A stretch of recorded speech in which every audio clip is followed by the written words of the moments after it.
कीर्तन शुरू करते हैं, सॉरी मंगलाचरण। ओम ज्ञानतिमिरान्धस्य ज्ञानाञ्जनशलाकया चक्षुरुन्मीलितं येन तस्मै श्रीगुरुवे नमः। श्रीचैतन्यमनोभीष्टं स्थापितं येन भूतले स्वयं रूप कदा मह्यं ददाति स्वपदान्तिकं।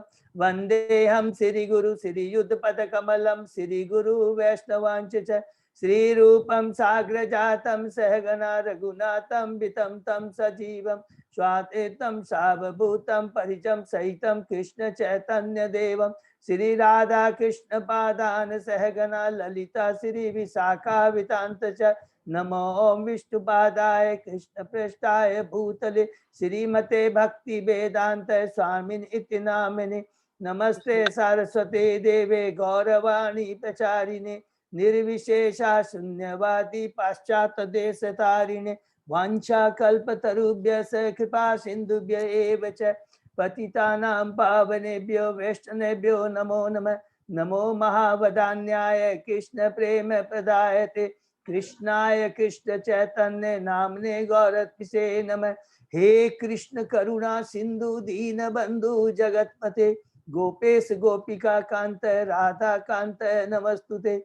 तप्त कांचन गौरांगी राधे वृंदावनेश्वरी वृषभानुसुते देवी प्रणमामि हरिप्रिय। नीलांचल निवासाय नित्याय परमात्मने बलभद्र सुभद्रायां जगन्नाथाय ते नमः।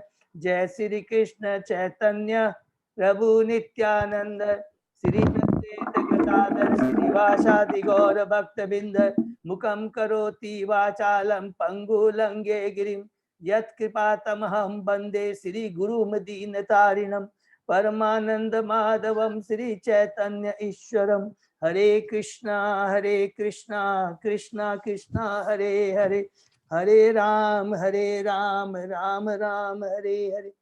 श्री श्री मंगलाचरण की जय, शिला प्रभुपाद की जय। हरे कृष्णा। आज के इस भागवतम कक्षा में सभी भक्तों का हार्दिक स्वागत है। सभी भक्तों के चरणों में मेरा सादर प्रणाम है। भगवान श्री कृष्ण सीनियर डिवोटीज गुरु आचार्य की कृपा से हम लोग भागवतम का पाठ कर पा रहे हैं। अभी हम लोग कैंटो 1 का अध्ययन कर रहे हैं और अभी कैंटो 1 में हम लोग चैप्टर 8 में, जिसमें कुंती महारानी की बहुत ही सुंदर भगवान के प्रति जो उनको ग्लोरिफिकेशन है उनको कर रही है और बहुत ही आध्यात्मिक हमारी उन्नति के लिए बहुत ही इम्पोर्टेंट प्रश्न कर रही है, भगवान के से पूछ रही है और हमें बता रही है। तो ये कैंटो 1 का जो 8वां चैप्टर अभी हम कर रहे हैं, उसके पहले हम लोग 7 चैप्टर कंप्लीट कर चुके हैं, जिसके प्रथम 3 चैप्टर में जो हमने डिस्कस किया तो 2 मिनट लगता है, लेकिन सबको याद रहे हमारा तो बहुत जरूरी है। प्रथम 3 श्लोकों में पहले भगवान श्री कृष्ण के गुणवत्ता के बारे में, 7 गुणों के बारे में बताया है। उसके बाद में भागवतम के बारे में बताया कि भागवतम हमें क्या प्रदान करता है, भगवान भागवत से हमें क्या मिलता है। फिर तीसरे श्लोक में बताता है, हमको इनवाइट करता है भक्तों, क्योंकि आओ भक्त सब लोग आकर करके भागवतों का श्रवण करो। उसके बाद में जो सौनक ऋषि, उनके जो वहां पर जो डिवोटीज जो मुनि लोग थे, वो सुत गोस्वामी जो वहां पर आए थे, उनसे 6 प्रश्न करते हैं। बहुत सुंदर सुंदर प्रश्न है और उनका हम डिटेल में प्रश्न और उत्तर का डिटेल में डिस्कशन किया। उसके बाद में चौथे, 5वें और 6ठे अध्याय में हम लोगों ने भागवतम का इतिहास किया, उसके बारे में डिटेल्स किया, क्योंकि सौनक ऋषि ने और 3 प्रश्न किए थे 6 प्रश्न के बाद में। वो 3 प्रश्न क्या थे कि भागवतम का इतिहास क्या है, सुखदेव गोस्वामी के बारे में बताइए और परीक्षित महाराज के बारे में। तो चौथे, 5वें, 6ठे अध्याय में और 7वें अध्याय के प्रथम 6-7 श्लोक में हम लोगों ने भागवतम के इतिहास के बारे में, जो कि नारद मुनि ने और व्यासदेव के बीच में जो वार्ता है, वो किस प्रकार नारद मुनि ने उनको इनलाइटन किया है, उनको ब्रह्मा जी को व्यासदेव जी को प्रोत्साहित किया कि आपको भागवतम में क्या लिखना है और क्या आपका लिखने का उद्देश्य है, पूरा डिटेल में समझा करके। उसके बाद में हम लोग परीक्षित महाराज के बारे में सुन रहे हैं, जो कि ये यहाँ से इस अध्याय से लेकर करीब आप पूरे लास्ट 19 अध्याय तक में परीक्षित महाराज के बारे में ही हम लोगों के उनके जन्म, उनके कर्म और उनके मृत्यु के बारे में हमें सुनने मिलेगा, पढ़ने के लिए मिलेगा। बहुत ही इम्पोर्टेंट है।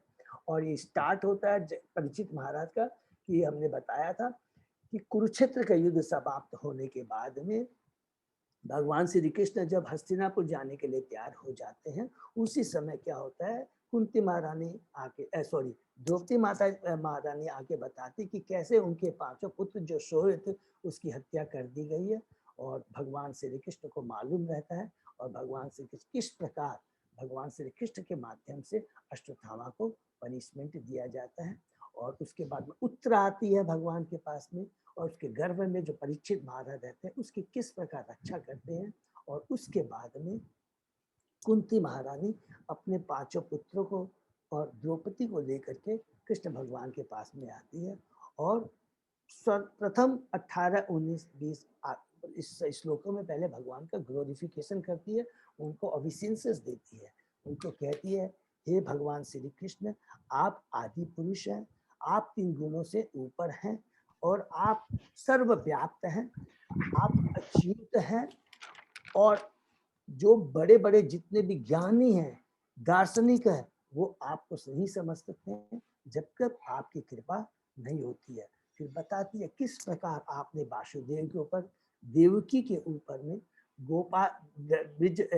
वृंदावन के गोपों के ऊपर में, गोपियों के ऊपर में किस प्रकार कृपा किया, किस प्रकार उनके संग में प्रेम का दिव्य आनंद प्रदान किया, उसको डिटेल में बताती है। और उसके बाद में वो कहती है कि देखिए देवकी भी भक्त है और मैं भी भक्त हूँ। वो तो ऐसे नहीं बोलते, लेकिन प्रभुपाद जी बताते हैं। लेकिन कुंती कहती है कि देखिए आपने देवकी से ज्यादा मेरे ऊपर में कृपा की है। आपने किस प्रकार मेरे भीम को बचाया, जिसको विष दे दिया गया था, हमको आग में जलाने से का प्रयत्न किया गया, आपने हमें बचाया। द्रौपदी की आपने इज्जत रखी। कुरुक्षेत्र के युद्ध में आप इतने बड़े बड़े योद्धा खड़े थे, उन सबको बीच में आपको हरवा कर करके पांडव को आपने विजय दिलाई। बहुत सुंदर सुंदर प्रार्थना। उसके बाद में उनकी महारानी बोलती है कि हे कृष्णा, आपकी भक्ति में 4 जो चीजें हैं वो बहुत बड़ी अवरोधक है, जो कि हमने डिटेल में डिस्कस किया था। जिसके पास में हाई बर्थ है, जिसके पास में धन है, जिसके पास में यश है, जिसके पास में सौंदर्य है, जिसके पास में ज्ञान है। तो 4 चीज का है कि सबसे बड़ा ऐश्वर्य, धन, ज्ञान और सुंदरता। तो वो भक्ति में अवरोधक होते हैं। लेकिन हमने देखा कि ये बाहरी दृष्टि से आता है, जरूर ये बात सही है, लेकिन प्रभुपाद जी तात में कहते हैं कि अगर जो भगवान का भक्त होता है उसके ऊपर ये एप्लीकेबल नहीं होता। क्यों? उसकी इन चारों चीजों के प्रति आसक्ति नहीं होती है।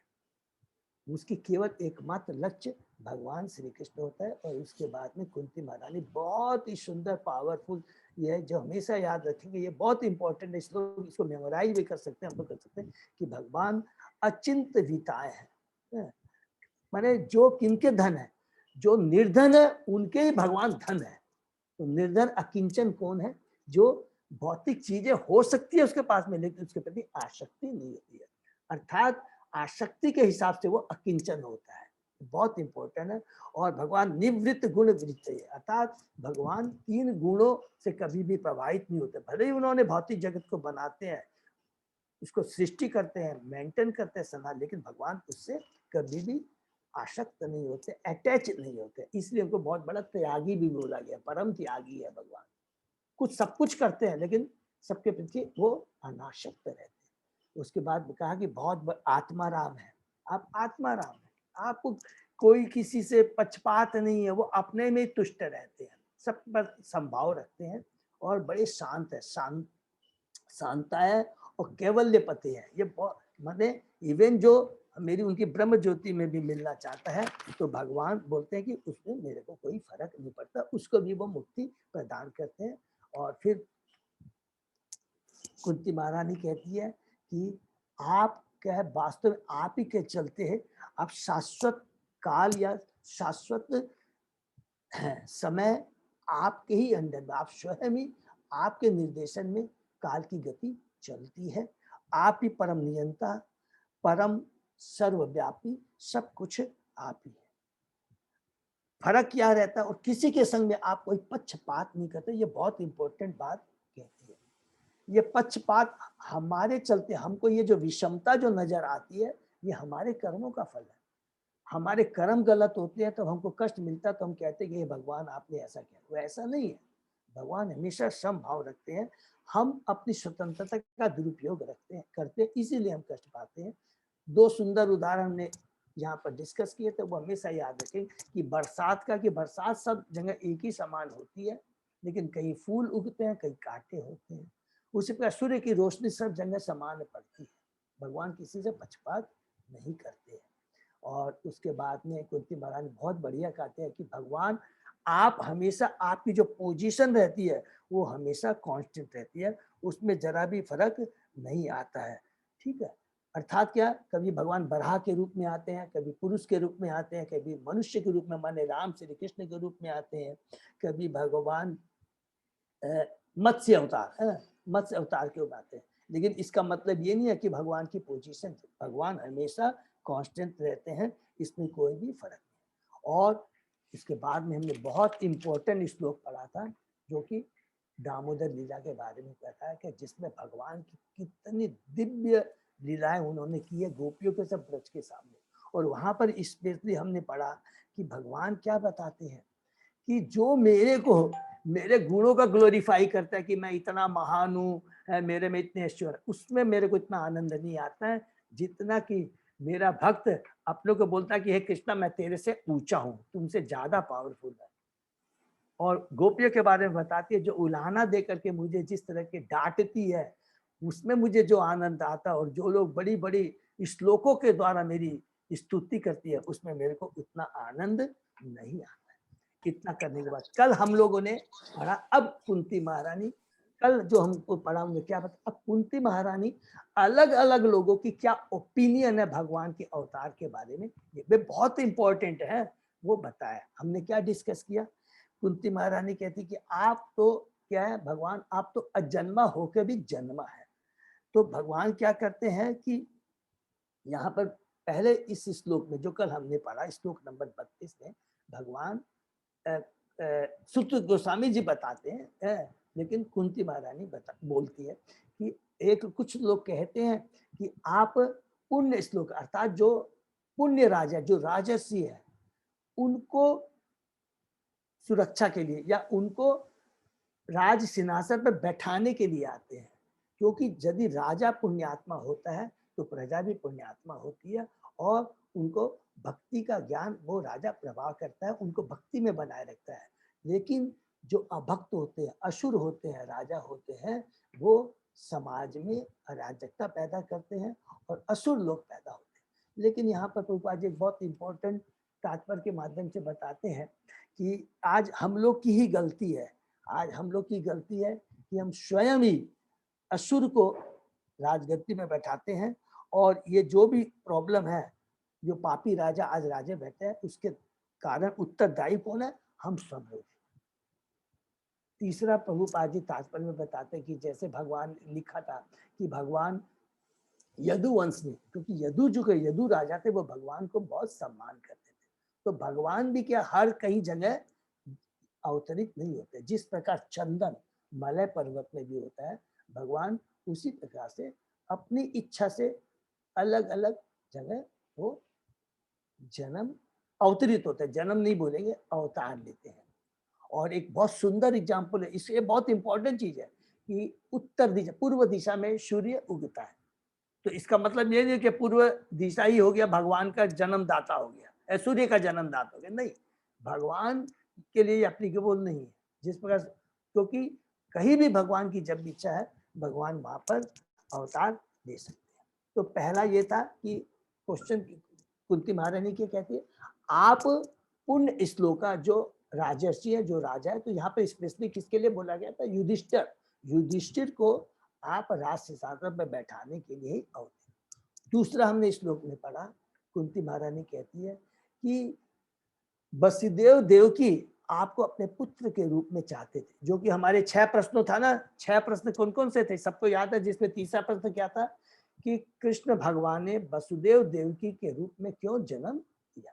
तो वहीं पर यहाँ बताते हैं कुंती महाराज ने कि वसुदेव देवकी की इच्छा थी, जो कि पिछले जन्म में सुतपा और कृष्ण थी, उन्होंने भगवान के लिए प्रार्थना की थी कि आप पुत्र के रूप में यहाँ पर जन्म दीजिए। तो इसमें भी प्रभुपाद जी बहुत इंपॉर्टेंट बात बोलते हैं कि कभी भी हमें भगवान से इस तरह की प्रार्थना नहीं, ये भौतिक इच्छा है। आप भगवान को भौतिक जगत में आने के लिए क्यों बोलते हैं? भगवान से प्रार्थना कीजिए कि हे कृष्णा, मैं इस भौतिक जगत जो दुखालय इससे कैसे निकल करके आपके गोलोक धाम में जा सकूं, वो इच्छा व्यक्त करनी चाहिए। और तीसरा जन्म का कारण कुंती महारानी बोलती है कि ब्रह्मा जी ने प्रार्थना की थी, जब भौतिक जगत में अराजकता फैली थी, अधर्म का ज्यादा प्रचार होता, लोग भक्ति नहीं कर पा रहे थे, तब ब्रह्मा जी जाते हैं। कहाँ पे जाते हैं? भौतिक जगत में जाते हैं। कहाँ पे?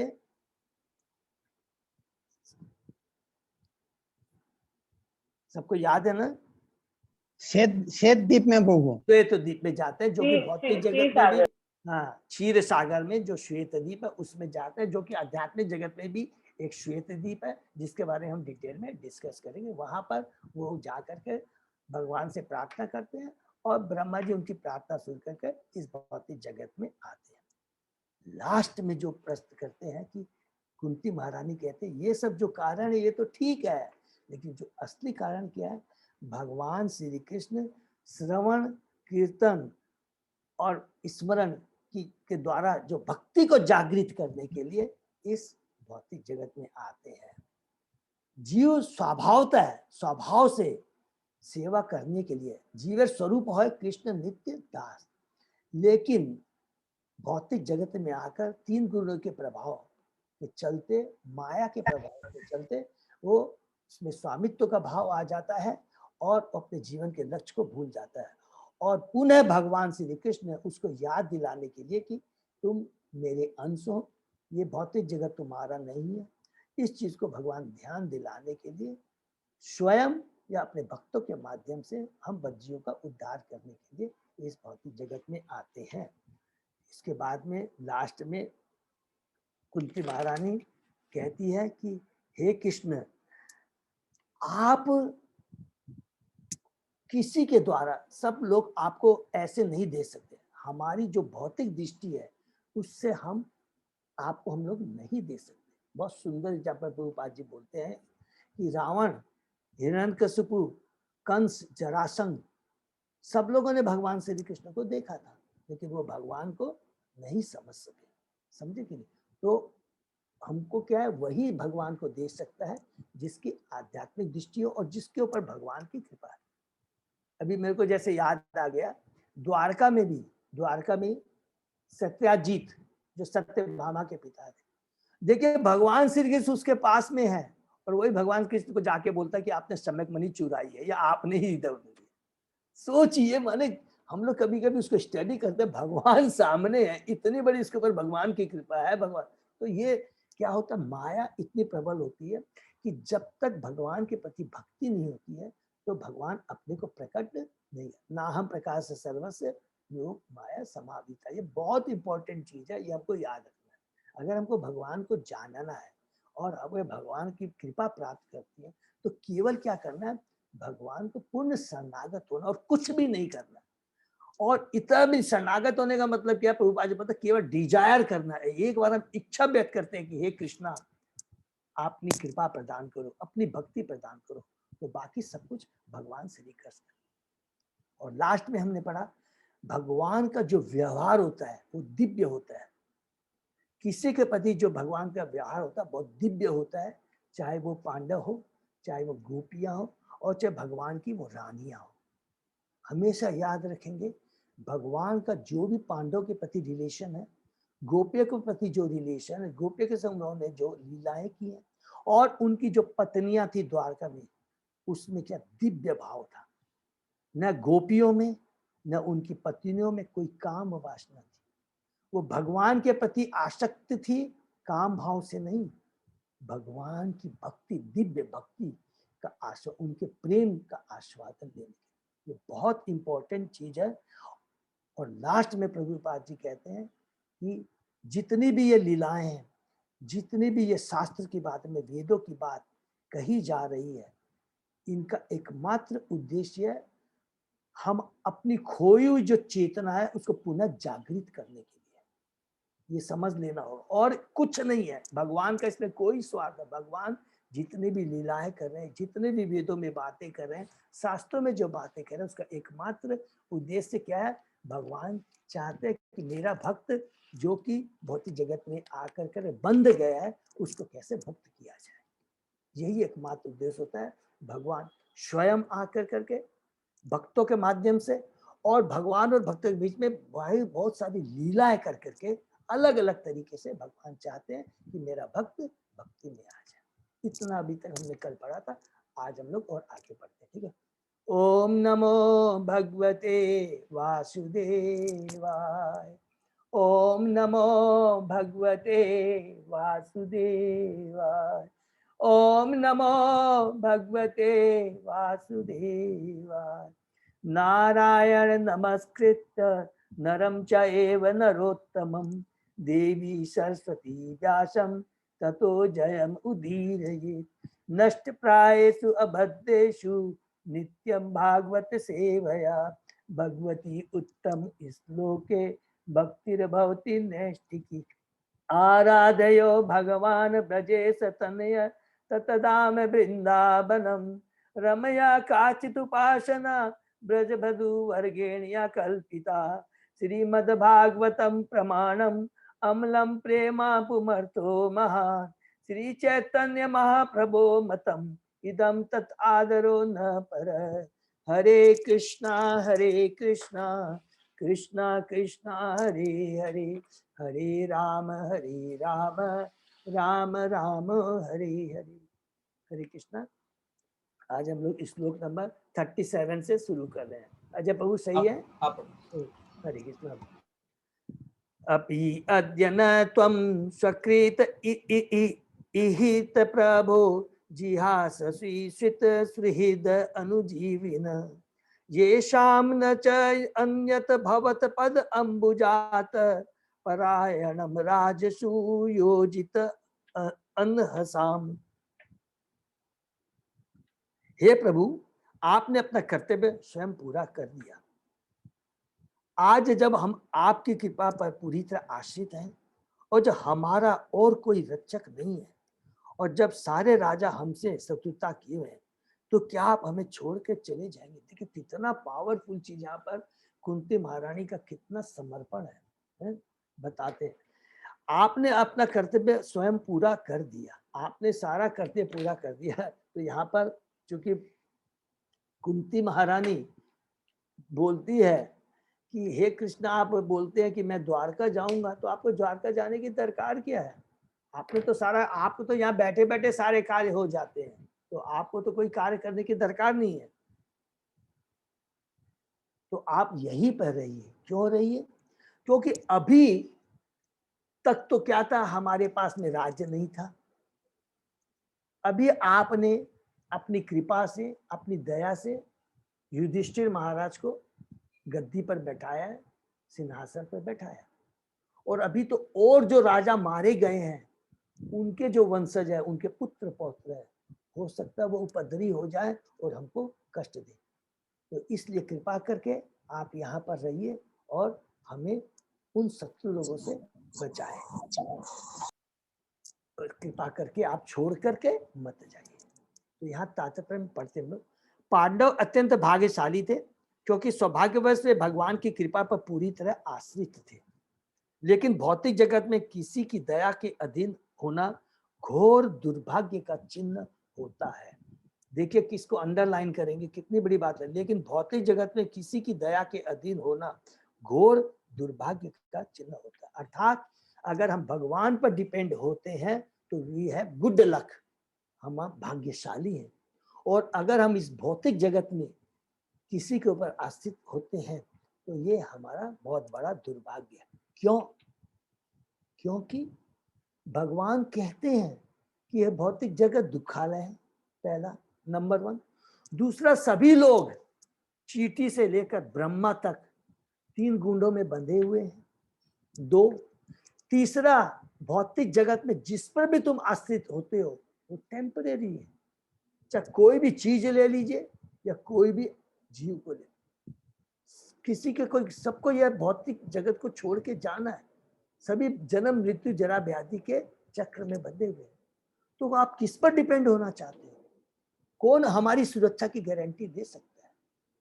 ये भगवान यहाँ पर प्रभुपाद जी तात्पर्य से बता।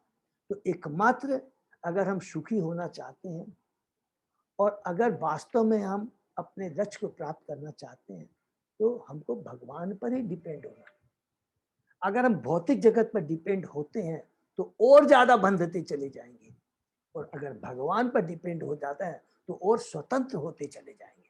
अर्थात जितना भगवान पर डिपेंड होते जाएंगे उतना ही हमारे ये जो बंधन, जो माया का जो बंधन है वो धीरे धीरे कटता चला जाएगा और हम पूर्ण रूप से स्वतंत्र हो जाएंगे। तीन गुणों से स्वतंत्र हो जाएंगे, भौतिक जगत से स्वतंत्र हो जाएंगे, हर चीज की भौतिक आसक्ति से हम स्वतंत्र हो जाएंगे और एकमात्र भगवान की भक्ति में लग जाएंगे। नारद मुनि क्या वो परतंत्र हो गए थे? भगवान की भक्ति प्रकार के वो तो पूरा स्वतंत्र है। जितने वैष्णव हैं वो तो नारद मुनि तो पूरा पाताल से लेकर के पूरा आध्यात्मिक जगत बैकुंठ लोक क्या गोलोक धाम तक वो विचरण कर सकते। तो भगवान का भक्त जितना भगवान पर डिपेंडेंट होगा उतना वो स्वतंत्र होता चला जाएगा। हर चीज से वो सिक्योर्ड हो जाएगा और पूर्ण रूप से स्वतंत्र हो जाएगा। ये बहुत इंपॉर्टेंट है। भगवान के साथ जहां तक हमारे दिव्य संबंध की बात है, तो जब हम भगवान पर पूर्णतः आश्रित होते हैं ये हमारा परम सौभाग्य होता है। हरि बोल। भव रोग का कारण सर्वथा स्वतंत्र बनने का विचार है, लेकिन कुर प्रकृति हमें स्वतंत्र नहीं बनने देगी। प्रकृति कभी भी हमें स्वतंत्र बनने नहीं देगी। प्रकृति के कठोर नियमों से स्वतंत्र होने के मिथ्या प्रयास को प्रयोगात्मक विज्ञान की भौतिक प्रगति माना जाता है। सारा भौतिक जगत प्रकृति के नियमों के स्वतंत्र बनने के मिथ्या प्रयास से, देखिए मिथ्या प्रयास के ही फलस्वरूप गतिशील है। हम जो सोचते हैं कि ये भौतिक जगत में जितना भी हमारा जो इकोनॉमिक डेवलपमेंट होता है, याद रखें उतना वो हमें बांधता है, उतना हम लोग पैरासाइट होते जाते हैं। भगवान के ऊपर भरोसा करने से हम पैरासाइट नहीं होते हैं। भौतिक जगत में अगर आप विश्वास करते हैं, ज्यादा जितना भौतिक जगत पर विश्वास करेंगे, इकोनॉमिक डेवलपमेंट की सोचेंगे, उतना हम पैरासाइट होते जाएंगे, परासित होते चले जाएंगे। रावण स्वर्ग लोक तक सीढ़ी तैयार करना चाहता था और उससे लेकर वर्तमान युग तक सभी लोग प्रकृति के नियमों पर विजय पाने का प्रयास कर रहे हैं। अब वे लोग इलेक्ट्रॉनिक यांत्रिक शक्ति से सुदूर लोकों तक पहुंचना चाह रहे हैं, लेकिन मानव सभ्यता का सर्वोच्च लक्ष्य भगवान के निर्देशानुसार कठिन श्रम करना तथा पूर्णतः उन्हीं के आश्रित हो जाना है। तो देखिए यहाँ पर कितनी बढ़िया बात बोलता है। भगवान के ऊपर डिपेंड होने का मतलब ये नहीं कि हम लोग पैरासाइट हो जाते हैं, निकम्मे हो जाते हैं, नहीं। हमको कार्य करना है, कठिन परिश्रम करना है। कठिन परिश्रम क्या करना है कि किस प्रकार हम भगवान की भक्ति करें और दूसरों को भगवान की भक्ति में ला कर करके पूर्ण रूप से भगवान के ऊपर समर्पित हो जाए, शरणागत हो जाए। पूर्ण सभ्यता की चरम उपलब्धि वीरता पूर्वक कार्य करते हुए भगवान पर पूर्णतः आश्रित रहना है। पांडवगण सभ्यता के इस मानक के आदर्श पालक थे। निसंदेह वे भगवान श्री कृष्ण की इच्छा पर पूर्णतः आश्रित थे, लेकिन वे भगवान पर आश्रित रहने वाले आलसियों में न थे। देखिए कितनी बड़ी बात है। आज हम लोग होता, हाँ प्रभु आपने तो सब मेरा काम हो गया, अब कोई दरकार नहीं है। लेकिन यहाँ पर कुंती महारानी क्या बोल रही है? आपने आपकी कृपा, आप पर हमको निर्भर होना बहुत ही जरूरी है। आपकी कृपा के बिना ये जो शासन हमको मिला है कुछ भी नहीं है। हम लोग अनाथ हो जाएंगे। आप चले जाओगे तो अनाथ हो जाएंगे। जब तक आप हमारे संग है तभी हम सनाथ हैं। हम लोग राजपुत्र बने रहेंगे जब तक आपकी कृपा बने, आपकी शरण में रहेंगे। आप नहीं रहेंगे तो हम लोग अनाथ हो जाएंगे। ये बहुत इंपॉर्टेंट चीज है, हमको ध्यान में रखना है। पूर्ण सभ्यता की चलो पांडवगण सभ्यता के इस मानक के आदर निसंदेह वे भगवान श्री कृष्ण की सदीक्षा पर पूर्णतः आश्रित थे, लेकिन वे भगवान पर आश्रित रहने वाले आलसियों में से न थे। वे सभी चारित्रिक तथा भौतिक कार्यों में परम योग्य थे। देखिए कितनी बड़ी बात लिख रहे हैं। वैसे तो वो चरित्र के साथ थे और भौतिक कार्यों में पुण्य थे। देखिए ना कितना बड़ा उनमें था। कि कभी भी सोच सकते थे ना, कुंती महारानी तो ये भी सोच सकती थी, अरे अभी तो मेरे पास में भीम जैसा साहसी पुत्र है, मेरे पास में अर्जुन जैसा धनुधारी पुत्र है, धर्मराज जैसा मेरे पास युधिष्ठिर, अब मेरे को किसी चीज की दरकार नहीं है। लेकिन चूंकि वो भगवान की शुद्ध भक्ति, उसको मालूम है कि ये जो कुछ भी इनके पास में है, हमारे पास में है, इस भौतिक जगत में है, ये कृष्ण की कृपा ही है।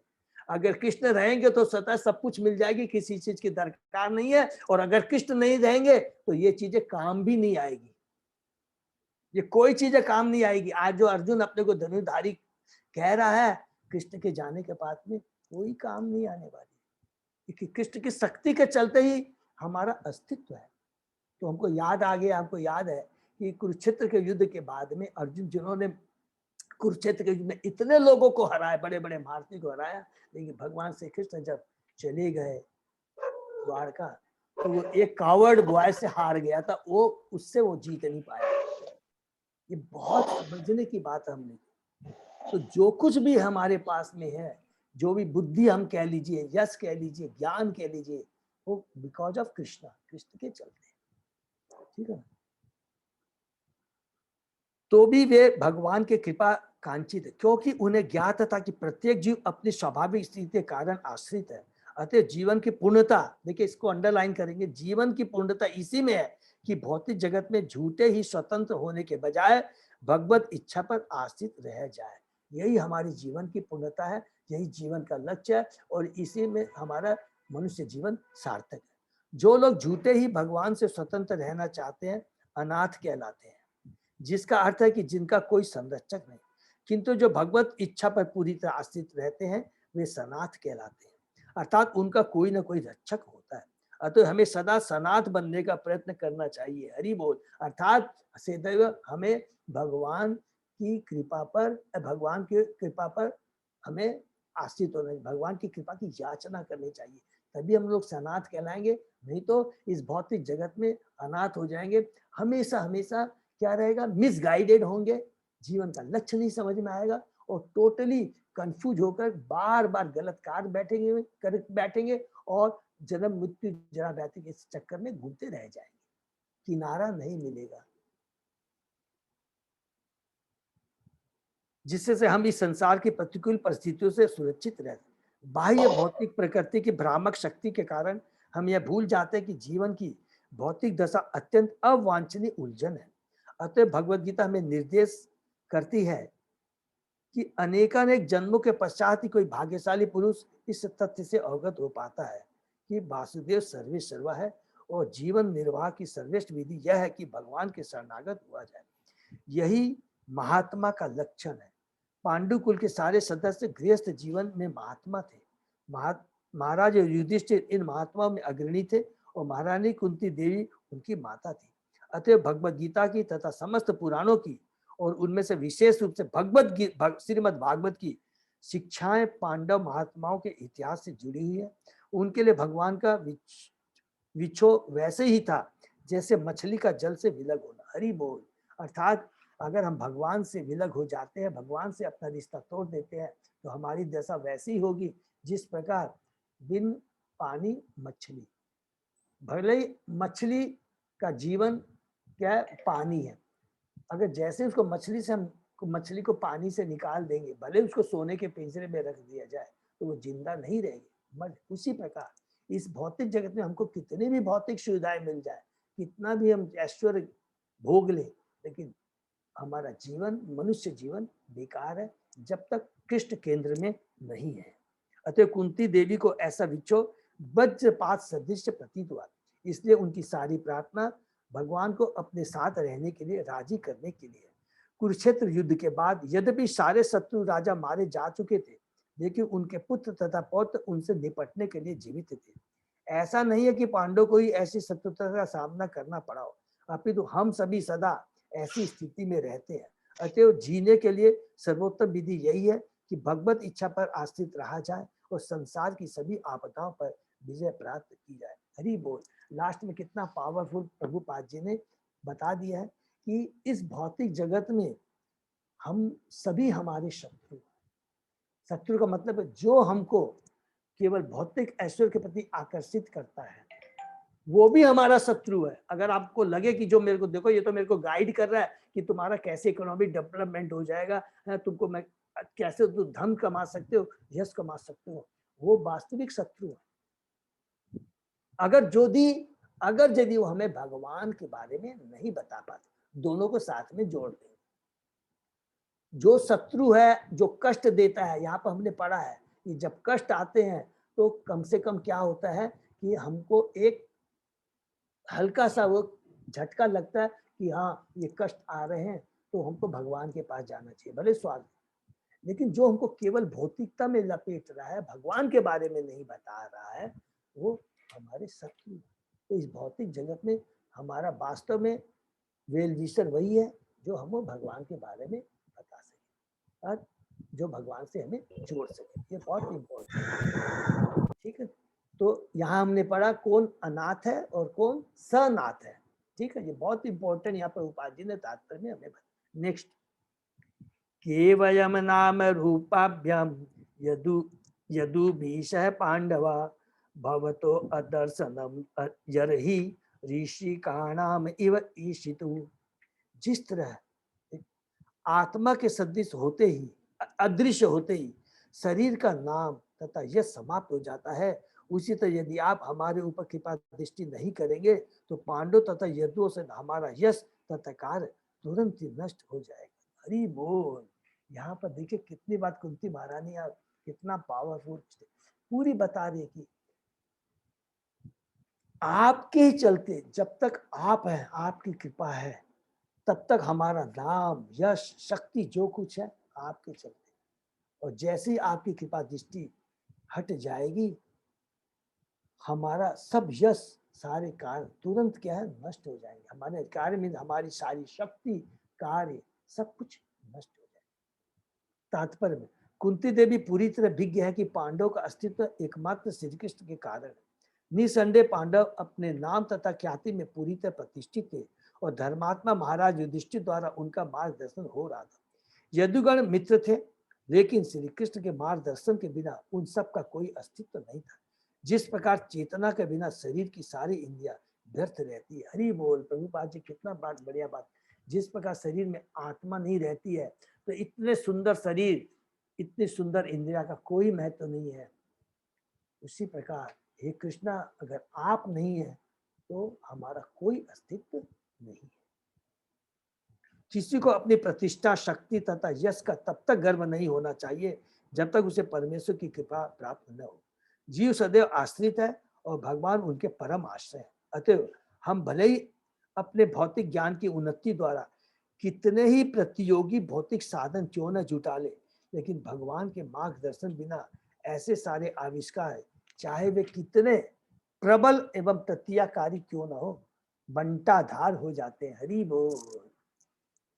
भौतिक जगत में रहते हुए भी डर बना रहता है कि ये कैसे चली जाए, और मृत्यु के बाद तो स्वतः ही प्रकृति हमसे छुड़वा लेगी।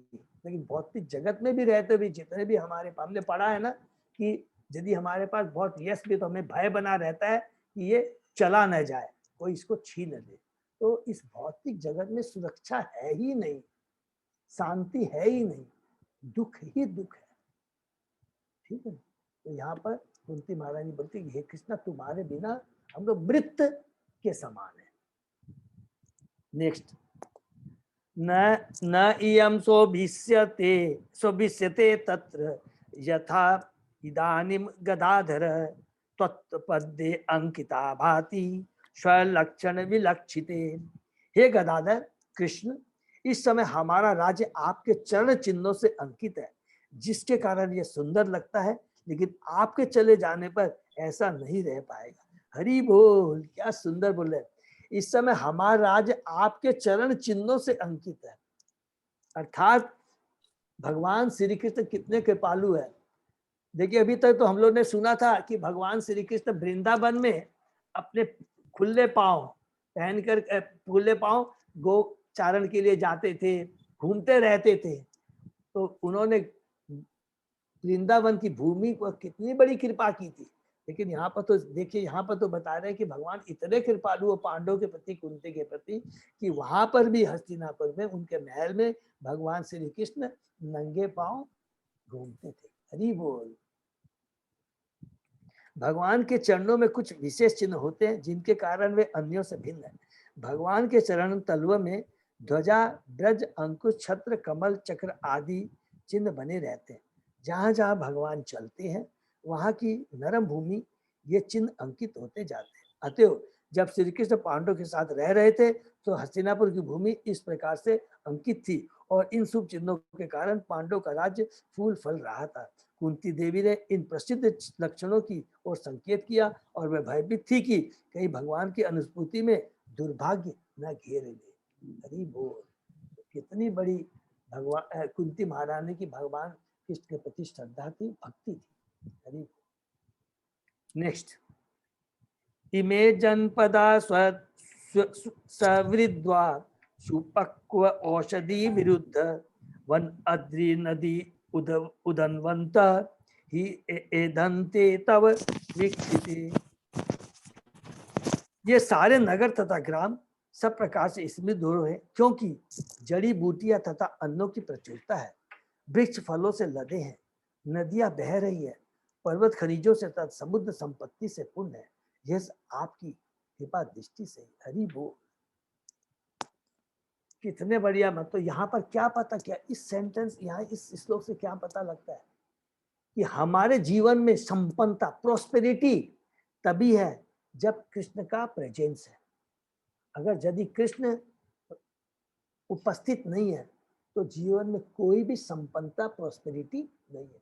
भगवान कृष्ण के चलते ही सब कुछ है हमारे जीवन में, अन्यथा वो बंजर, ये वो हमारा जो जीवन है बंजर हो जाएगा।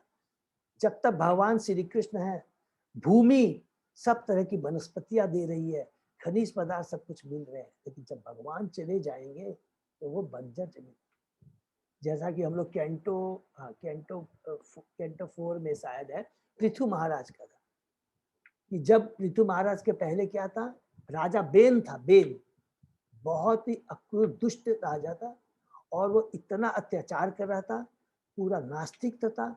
उस समय क्या होता है कि भूमि भी अन्न उपजाना बंद कर देती है और उसके बाद में जब पृथु महाराज आते हैं तो बोलते हैं कि हे भूमि, तुम ऐसा अत्याचार क्यों कर रही हो। तो भूमि जवाब देती है कि जहाँ भक्ति नहीं है, जब भगवान के भक्त नहीं है तो मैं कैसे प्रोस्पर कर सकती हूँ। स्वतः ही मेरे में इच्छा नहीं होती है, मैं स्वतः ही क्या हो जाता है, कुछ नहीं कर पाती हूँ। तो इसलिए मैंने सब्जियां, वनस्पतियां, पेड़ पौधे सब कुछ देना बंद कर दिया। लेकिन अब चूंकि आप आए हैं तो पृथु महाराज उनको रिक्वेस्ट करते हैं, उनको ऑर्डर देते हैं बल्कि, और पुनः पृथ्वी सब कुछ देना शुरू कर देती है। सारा पूरा वातावरण एकदम कृष्णमय हो जाता है, फल फूल से भर जाता है, नदियां प्रवाह करना शुरू कर जाती है, सारी वनस्पतियां उत्पन्न हो, सब पूरा का पूरा वातावरण क्या हो जाता है, प्रॉस्पर, पूरा माने समृद्धिशाली हो जाता है। ये भगवान के प्रेजेंस से ही होता है। तो तात्पर्य में यहाँ पढ़ते हैं, मानव संपन्नता प्रकृति वरदान से बढ़ती है, न कि विशाल औद्योगिक उद्यमों से।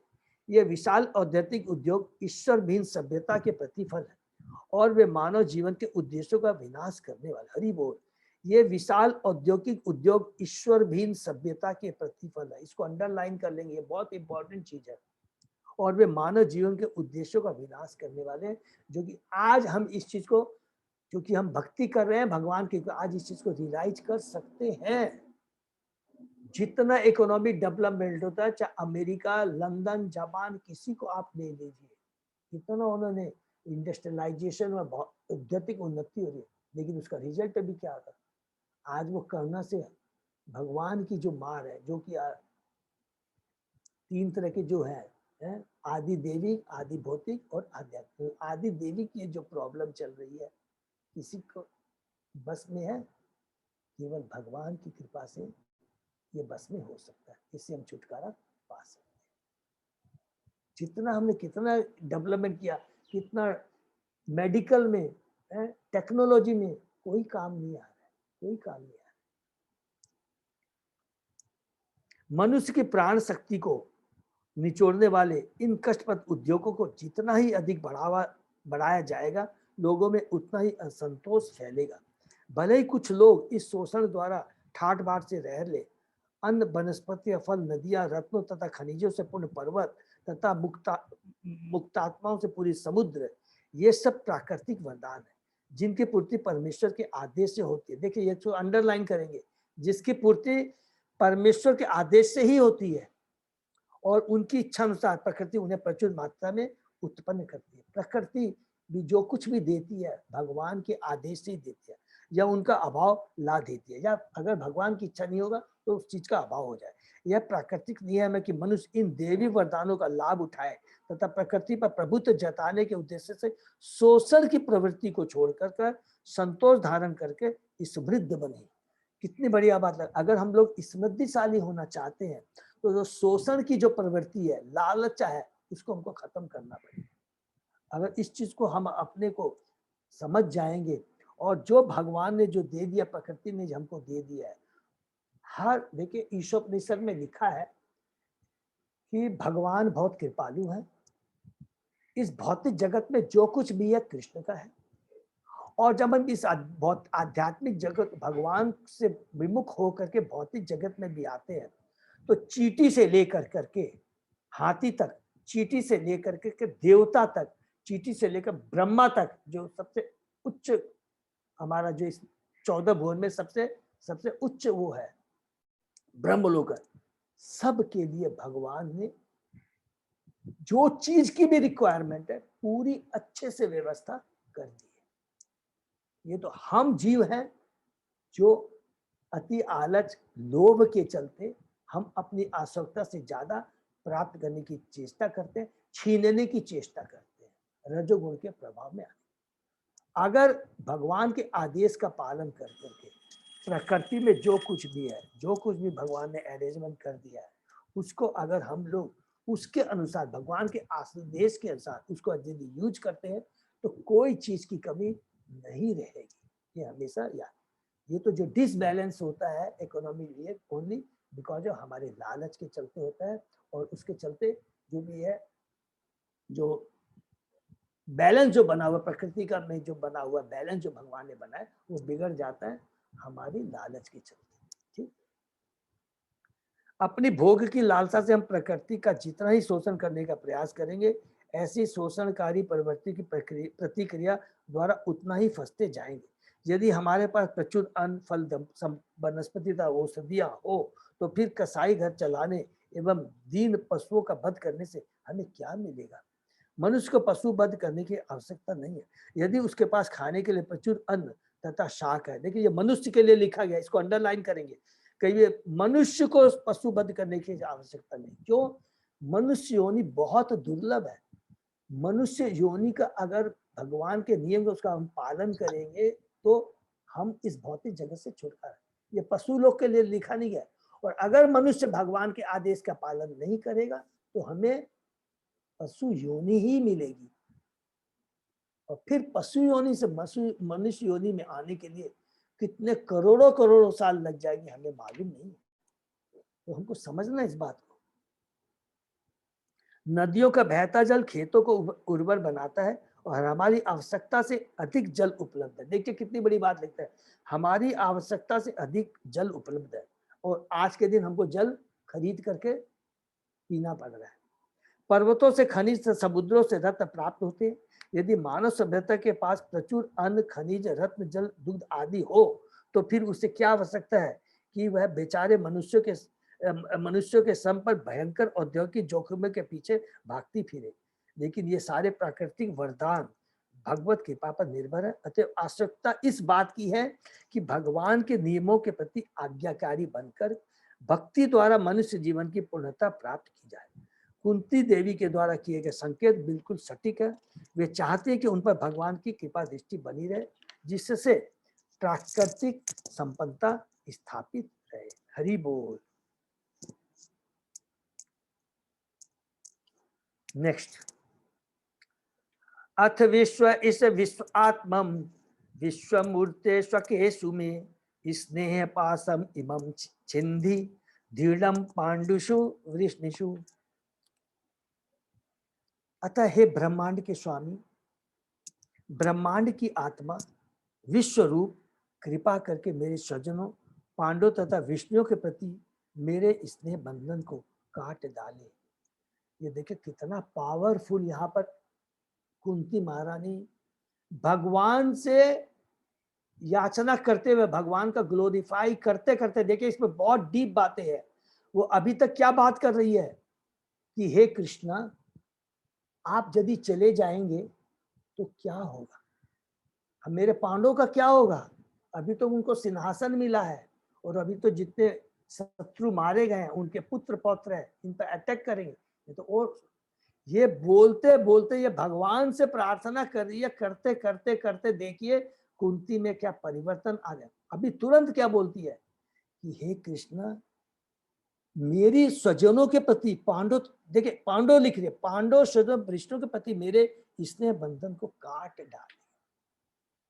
भगवान का प्रेजेंस और भगवान की एकमात्र दर्शन से, भगवान की मुखार बिंद को देखकर दर्शन से देखिए कितना क्या उनको दिव्य ज्ञान की प्राप्ति है। वो तो बहुत बड़ी भक्त है।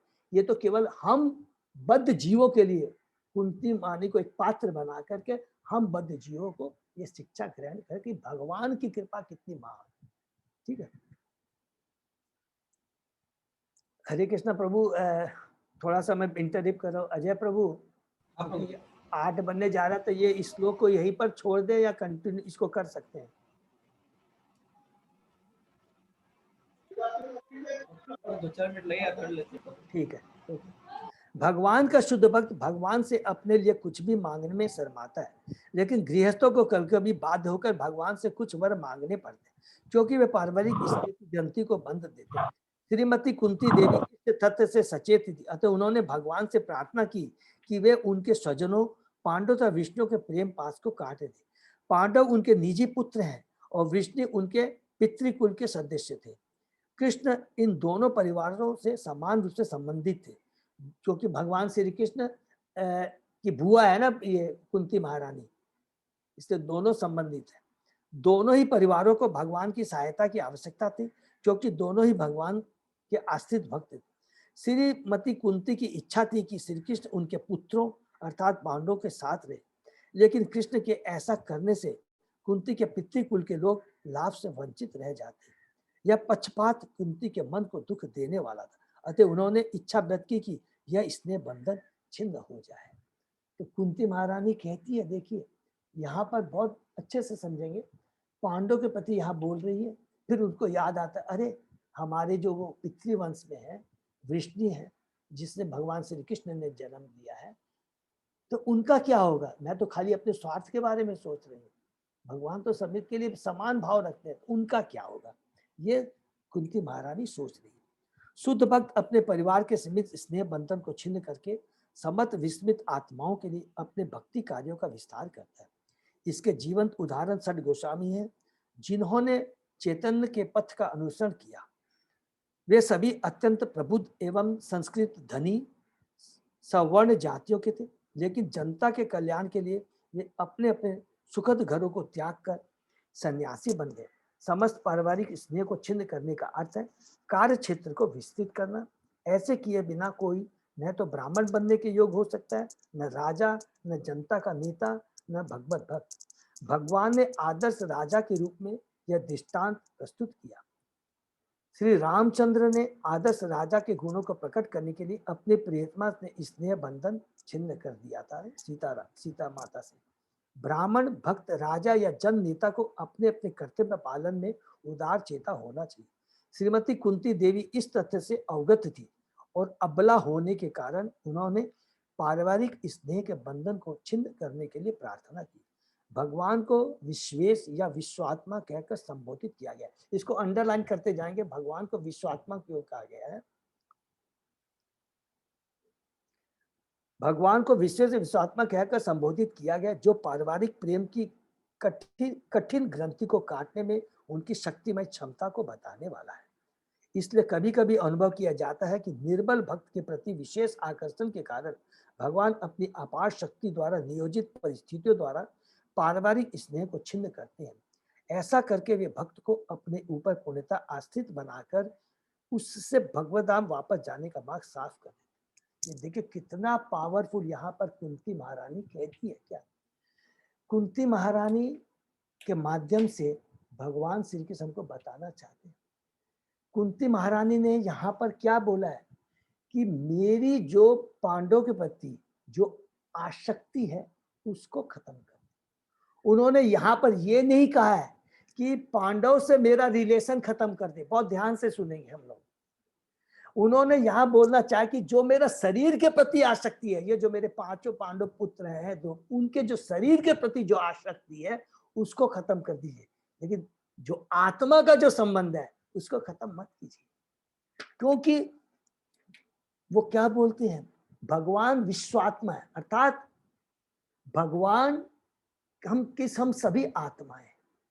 तो भगवान क्या बोलते हैं, कभी नहीं बोलते हैं कि तुम अब, जब भगवान कहते हैं कि तुम ये आसक्ति को खत्म कर दो, तो भगवान कभी भी नहीं बोलते कि तुम्हारा जो दूसरी आत्माओं से संबंध उसको खत्म कर दो। नहीं, तुम्हारी जो जीव के शरीर के प्रति खून का जो संबंध है, शरीर का जो शरीर के प्रति जो आसक्ति है उसको खत्म कर दो, न कि भगवान की जो आत्मा है उनके प्रति।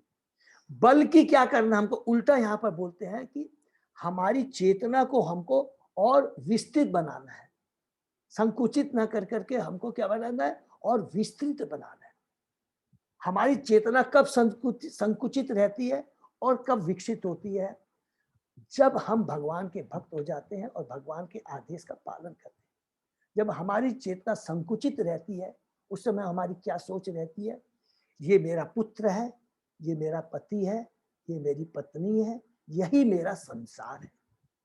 लेकिन जब हम भगवान की भक्ति करते हैं, भगवान की भक्ति से जो हमें प्रेरणा मिलती है, हमारा जो अज्ञानता जब खत्म हो जाता है, तब हमको क्या शिक्षा मिलती है कि नहीं, हमारी ये जितने भी मेरा शरीर है, जो भी मेरा घर परिवार है, ये सारी ये जो आत्माएं, इनके अंदर जो आत्माएं है वो भगवान का अंश है। हमको उसके प्रति हमें क्या करना है, दया दिखानी है, उनके शरीर के प्रति दया नहीं दिखानी।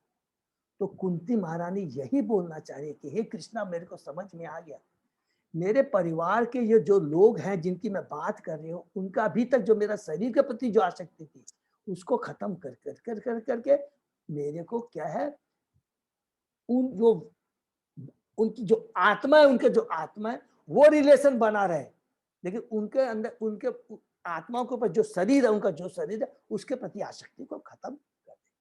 तो देखिए कितनी बड़ी बात कहती है, यहाँ पर एक शिक्षा मिलती है। कुंती महारानी तो बहुत महान है और पांडव तो बहुत बड़े वैष्णव है, और अभी हम लोगों को भगवान ने क्या बताया, भक्तों का संग करना चाहिए, वैष्णव का संग करना चाहिए। तो कुंती महारानी ये कैसे बोल सकती है कि पांडव के प्रति हमारी आसक्ति खत्म कर दो?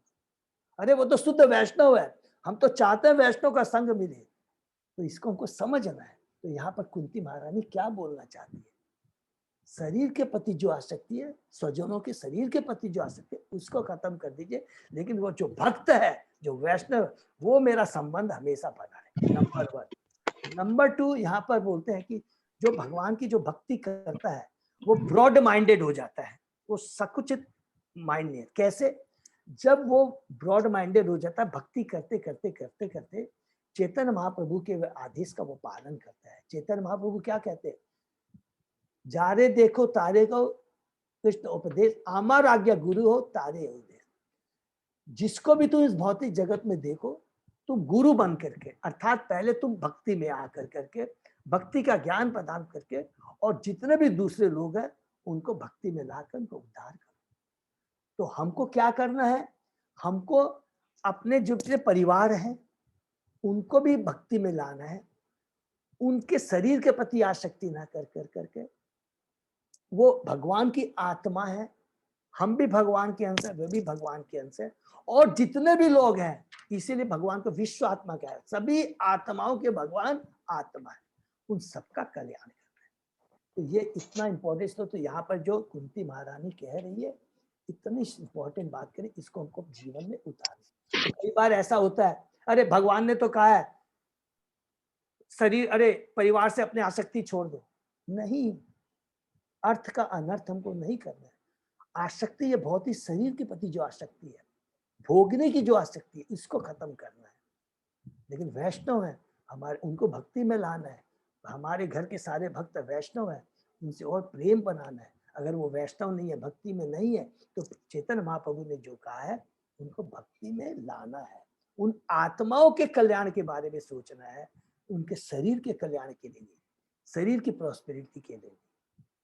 वो हमारे बंधन का कारण बनेगा।